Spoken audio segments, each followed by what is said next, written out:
Assalamualaikum warahmatullahi wabarakatuh dan salam sejahtera. Terima kasih banyak kerana sudi datang untuk menonton video saya pada hari ini. Dan bagi mereka yang baru pertama kali datang untuk menonton channel saya ataupun mereka yang masih lagi belum subscribe, saya mohon jasa anda untuk subscribe ke channel saya. Dan bagi mereka yang dah subscribe, saya mohon anda untuk kongsikan video ini kepada rakan-rakan serta adik keluarga anda. Semoga apa yang saya nak kongsikan sedikit pada hari ini adalah satu perkongsian yang bermanfaat untuk kita semua, insya-Allah. Okey. Jadi setelah melepasi 10 hari pertama dalam bulan Januari tahun 2022 ini, yang mana dalam bulan Januari ini kemas kini untuk BKM dibuka sepanjang tempoh 1 bulan sehingga 31 Januari tahun 2022 sehingga hujung bulan ini. Jadi dalam tempoh 10 hari ini saya telah pun mengumpulkan beberapa persoalan yang saya dapati adalah soalan-soalan favourite bagi mereka yang cuba untuk mengemas kini ataupun dah pun mengemas kini, cuma mereka tak pasti dengan apa yang mereka buat itu adakah berjaya, ada betul ataupun tidak. Okey, jadi daripada pelbagai persoalan yang timbul, yang pertama sekali adalah persoalan yang paling famous berkenaan dengan macam mana nak tahu kita ni layak ataupun tidak untuk BKM ini, Bantuan Keluarga Malaysia. Jadi caranya adalah mudah sahaja. Kita cuma perlu pergi kepada, saya tunjuk video di tepi, laman web BKM. Kita boleh google je bkm.hasil.gov.my.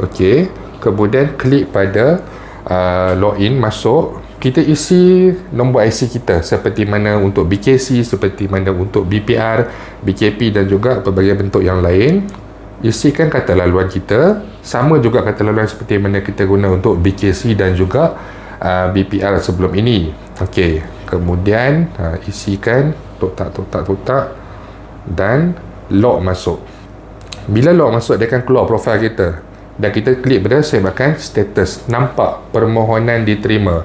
Permohonan diterima ini adalah keputusan yang dikeluarkan secara automatik bagi mereka yang layak secara automatik untuk menerima Bantuan Keluarga Malaysia. Jadi jika anda adalah penerima BPR sebelum ini dan juga anda adalah penerima BKC sebelum ini, jadi apabila anda pergi kepada laman web BKM, keluar sedemikian, keluar permohonan diterima ini, maksudnya anda secara automatik layak untuk menerima bayaran bagi BKM. Okey, jadi kalau kata kita pergi, kita login, kemudian apabila kita login, dia kata data anda tidak ada dalam rekod penerima BKM, contohnya untuk penerima geran khas prihatin ataupun untuk penerima BKC yang mungkin sebelum ini BKC dia dibayar pada dalam kategori M40 dan dia merasakan dia berada dalam kategori B40 sekarang, jadi dia ingin membuat semakan layak ataupun tidak, dan semakan mendapati data ataupun nombor IC beliau, mereka ini tidak ada di dalam laman web BKM. Jadi anda boleh terus untuk pergi membuat permohonan baru. Mereka yang apabila buat semakan tidak ada seperti video yang saya tunjukkan tadi, anda perlu membuat permohonan yang baru selagi mana anda merasakan dan juga anda adalah layak untuk menerima bayaran BKM. Itu yang pertama. Okey, soalan yang kedua, kemas kini. Kemas kini ini hanya untuk mereka yang ada perubahan dari segi contohnya status perkahwinan ataupun pertambahan bilangan anak. Contohnya sebelum ini menerima bayaran BPR bagi kategori bujang, bulan 11 tahun lepas, bulan 12 tahun lepas berkahwin. Jadi bulan 1 ni boleh buat kemas kini untuk menerima bayaran BKM bagi kategori isi rumah.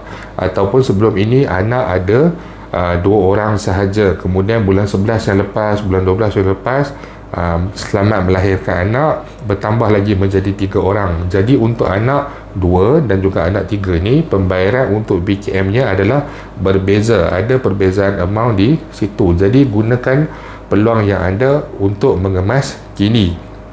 Okey, contoh-contoh dokumen yang kita perlu ataupun yang perlu dinyatakan bagi kemas kini adalah sijil kahwin, seperti saya nyatakan di sini ya, sijil cerai ataupun sijil kematian pasangan, pengesahan pasangan, pengesahan status pelajar anak dan juga sijil lahir anak. Okey, yang ni ada sikit saya nak cover, tapi saya akan pergi pada nombor 6 nanti. Okey, yang ketiga adalah berkenaan dengan wakil. Adakah wakil ini wajib? wakil ini tidak wajib untuk dikemaskini, tetapi kebanyakan sistem ataupun data penerima BKM, wakil adalah secara automatik diletakkan nama pasangan bagi mereka yang menerima daripada kategori isi rumah, dan juga bagi mereka yang mungkin dalam kategori bujang, duda ataupun balu dan sebagainya, mungkin anda boleh meletakkan wakil bagi memudahkan urusan untuk penebusan tunai jika anda tidak dapat pergi apabila pembayaran mula dilakukan. Malah untuk mereka yang mungkin mempunyai isu berkaitan dengan kesihatan adalah digalakkan untuk mengemaskini di bahagian wakil ini. Okey, jadi wakil ni pula siapa yang layak? Pasangan, ibu bapa, anak, adik-beradik ataupun cucu. Hanya dalam bilangan itu sahaja yang dibenarkan. Bapa saudara tidak dibenarkan, mak saudara tidak dibenarkan, sepupu tidak boleh, sahabat tidak boleh. Selain daripada perkara 5 yang dinyatakan di sini, selain daripada itu, anda tidak layak untuk menjadi wakil bagi penerima BKM. Okey, yang keempat pun agak favourite juga soalan ini, berkenaan dengan alamat. Untuk alamat ni dia adalah sedikit subjektif, tetapi jika ditanyakan pada pendapat saya menyarankan mereka yang ada perubahan terhadap alamat mengemaskini alamat mereka mengikut alamat-alamat terkini mereka, terutama sekali mereka yang mungkin baru berpindah kepada rumah sendiri. Rumah sendiri kita yakini kita akan duduk situ sehingga ke akhir hayat lah, jadi diwajarkan untuk mereka ini mengemaskini. Tetapi bagi mereka yang menyewa pula, anda boleh mempertimbangkan sama ada untuk mengubah alamat kepada rumah sewa ataupun mengekalkan alamat kepada rumah, mungkin rumah ahli keluarga, dan juga apa-apa yang anda rasakan bersesuaian dengan status anda. Jadi untuk alamat ini tidak wajib, tetapi pada saya, bagi mereka yang ada perubahan, saya menggalakkan anda membuat kemaskini yang terkini untuk alamat. Yang kelima ni ada beberapa saja soalan. Anak dah berusia 21 tahun, perlu tak masuk lagi dalam data untuk penerima BKM ini, dalam bahagian kemaskini penerima BKM ini? Tidak perlu, kerana anak yang berusia 21 tahun, anak itu sendiri layak untuk mendapat bayaran BKM di bawah kategori bujang. Okey, dan yang keenam ni saya ada dapat satu persoalan. CJ lahir tak cukup nak upload sebab had dokumen 3 sahaja. Mungkin dia upload ada dokumen lain, macam mungkin mereka ini baru berkahwin, tetapi sebelum ini pernah berkahwin dan mempunyai anak, sudah mempunyai anak dengan pasangan sebelum ini dan sebagainya lah. Jadi sebenarnya untuk dokumen ini anda tidaklah kalau kata perlu, kalau kata ada 4 anak, okay, katalah contoh dapat anak kembar kan, jadi yang dibenarkan hanya 3 sahaja. Jadi apa yang anda boleh buat, anda boleh scan ataupun takat gambar sijil lahir anak-anak anda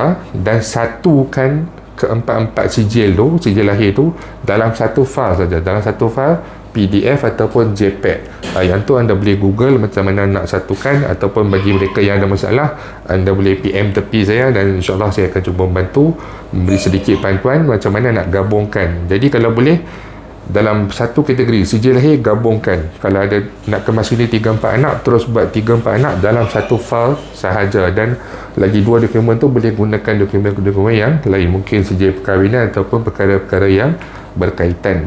Okey, dokumen yang dibenarkan 3 saya dah tunjukkan di tepi tadi. Okey, dan yang terakhir sekali adalah berkenaan dengan akaun. Ada yang bertanyakan kepada saya, dia nak menukarkan akaun, nak membolehkan untuk pembayaran BKM ini dimasukkan ke dalam akaun isteri. Ini isteri sendiri yang bertanya lah. Okey, jadi sebenarnya untuk perkara ini dia tidak boleh diubah kerana dia mengikut orang kata apa, data di dalam BKM itu sendiri, data penerima BKM itu sendiri. Jadi pembayaran akan dibayar kepada pemohon ataupun penerima BKM itu sendiri. Ada sesetengah yang menggunakan nama isteri sebagai nama pemohon ataupun nama penerima pada sebelum-sebelum ini lagi. Jadi data itu dia secara automatik. Tetapi bagi mereka yang majoritinya menggunakan nama suami sebagai nama pemohon ataupun nama ketua isi rumah dan juga sebagainya, memang pembayaran akan dimasukkan ke dalam akaun suami, melainkan ada ketetapan untuk BKM ini.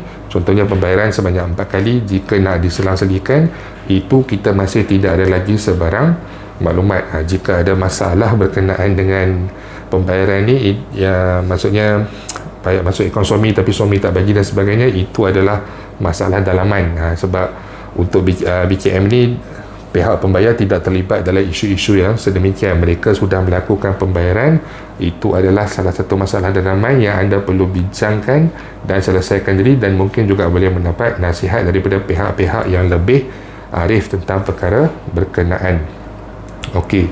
Kemudian yang paling penting sekali adalah sekiranya permohon sama ada apa sahaja yang anda membuat kemas kini, dan apabila anda membuat kemas kini itu sama ada anda gagal untuk upload dokumen ataupun anda tak upload pun, dan anda buat kemas kini, anda hantar, permohonan anda telah pun dihantar, permohonan anda, kemas kini anda telah pun diterima sebagai contoh, tetapi tidak upload dokumen ataupun dokumen tu mungkin gagal diupload, anda perlu ingat, anda perlu hadir ke cawangan Lembaga Hasil Dalam Negeri Malaysia yang berhampiran selewat-lewatnya 7 hari selepas kemas kini ataupun permohonan baru anda dibuat. Ini adalah meliputi juga untuk mereka yang membuat permohonan yang baru. Jika gagal upload ataupun memang tak reti nak upload, tak boleh nak upload dan sebagainya, ingat, dalam masa 7 hari anda perlu ke pihak pejabat Lembaga Hasil Dalam Negeri untuk membuat penyerahan dokumen-dokumen sokongan dalam apa yang anda telah kemas ini dalam sistem sebelum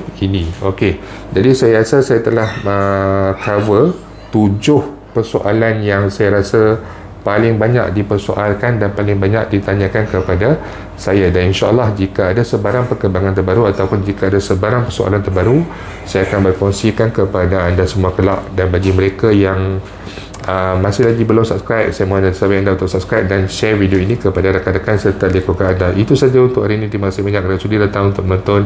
InsyaAllah kita akan jumpa lagi. Jangan lupa untuk share, jangan lupa untuk subscribe. Assalamualaikum warahmatullahi wabarakatuh.